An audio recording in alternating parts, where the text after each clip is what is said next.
we know this next guy is a regular here at Not Funny Lounge Stage, as well as his wonderful show on YouTube, Fantasy Football Monsters. Welcome back, the hilarious Scott Gerhardt. Wow! It is great to see that there are football fans that like to laugh. So I'm guessing none of y'all are Panthers fans. Because there's nothing funny going on there at all. So Panthers, I know it's the Halloween season, but you actually don't need to cosplay in the NFL. Just because you traded up to get the number one pick last year doesn't mean you have to reenact Groundhog Day for the draft this year. That's not how it works. But I mean, if you want to make a lot of Chicago fans happy, please keep it up. I'm sure they'll be happy to be just like the 92 Colts and get the top 2 picks in the draft. Of course, if you followed the careers of Steve Emtman and Quentin Coryatt, you know that didn't help them much either. So even the best of circumstances can end up really, really bad.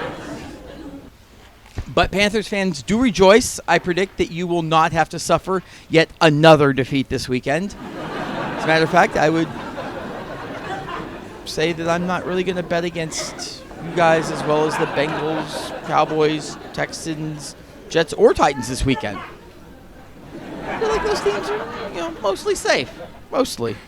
But speaking of other things that also aren't too funny, we have Russian roulette. Yes, it's a Russian roulette joke. You know, that game where you get drunk, then you pull the trigger, and most of the time nothing happens, but you still end up questioning all of your life choices. Well, fantasy footballers have their own version, but it's a little different. For us, we just jam Taysom Hill into our lineups. It's pretty similar, though. Most of the time, you just shoot blanks, and in this game, you get drunk afterwards. And then eventually, when he does go off, you've already benched him, so you just keep on drinking. I've played that game a few times myself. So let me tell you about a bizarro world that we had in Week 6. One where a Superflex team with Desmond Ridder, Sam Howell, Chuba Hubbard, and Drake London absolutely obliterate people. You want to tell me what genie had a crystal ball that saw that one coming? Because I would like to call her now for my free reading. That's a Miss Cleo joke. Go look her up. I mean, I'd rather get some lottery numbers than fantasy advice. Hell, at least that would make money. Unlike this gig. But did she have this year's Hall of Fame game participants being the 2 teams to put the 72 Dolphins champagne on ice?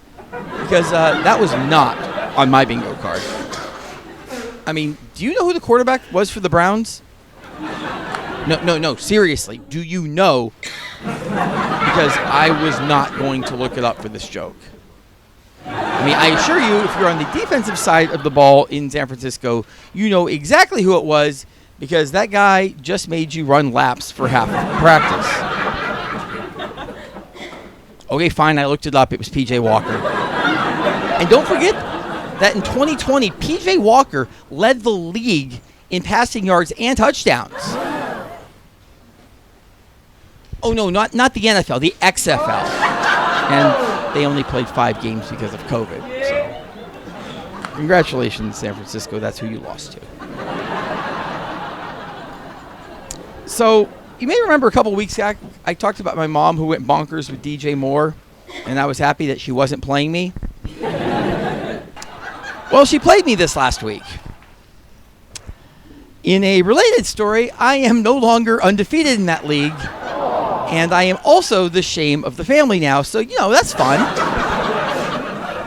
But I did beat my brother, so I think we're co-black sheep. Pretty much just like real life. Pretty much.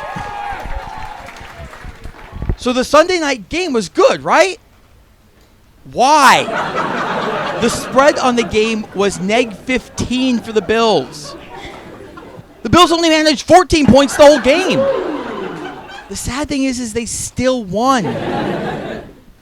Josh Allen was even more of a must-play than he already was in fantasy. Tyrod Taylor threw for more yards than he did, and Tyrod only got to 200. Hell, statistically, the Giants actually were better that game. They had more yards passing and rushing, better time of possession, and better third down efficiency. What the hell? I mean, if the Bills hadn't woken up a little in the fourth quarter, it could have been really, really ugly. And you can't convince me it's because the Giants' defense is good. Every single opponent had been dropping a minimum of 24 on them this year. So you're just all of a sudden going to play well going to upstate New York?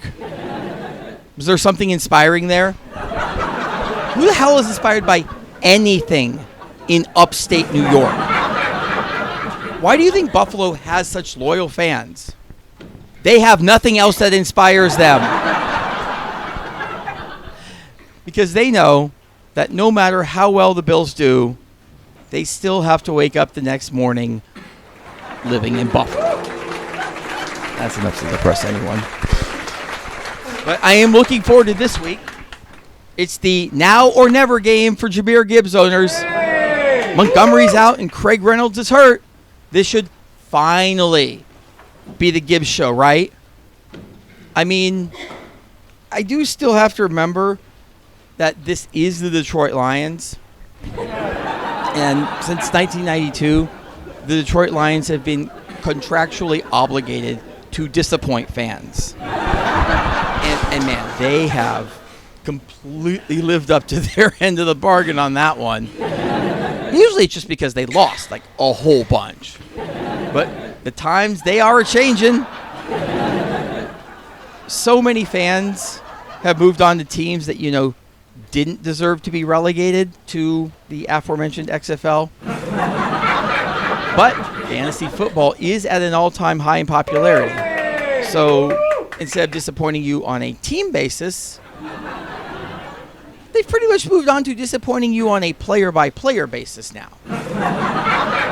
Yep, no one can say the Lions haven't kept their end of the bargain.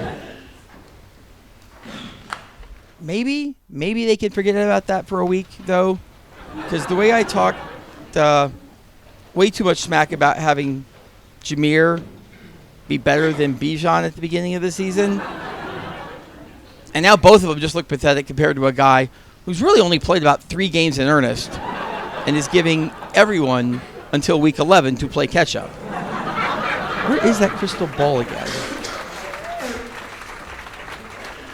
And is everyone ready for the barn burner of the week? Because this week we have the Las Vegas Raiders, who have 3 wins against the Broncos, Packers, and Patriots by a combined 9 points, led by a guy who's played 15 years in the NFL and has 16 wins as a starter, Brian Hoyer. And they're favored by 2.5 points on the road against, the Bears. And not even the Justin Fields Bears, but the Tyson Bagent Bears. This game should pretty much be unwatchable, but in fantasy, I'll happily take me some Las Vegas defense here. And over in Denver, far be it from me to criticize Sean Payton. The guy obviously knows his football shit. But man, the Broncos aren't winning much right now, and thus finances are tight. But trying to save money is one thing. Taking your playbook to Kinko's to be printed double-sided just to save a few pennies is next level bad. But, you know, as the teams are all taking a look at the info they got from that play sheet, one by one, they've just been reminded that it really didn't matter. It's the Broncos. and everyone had them figured out anyway.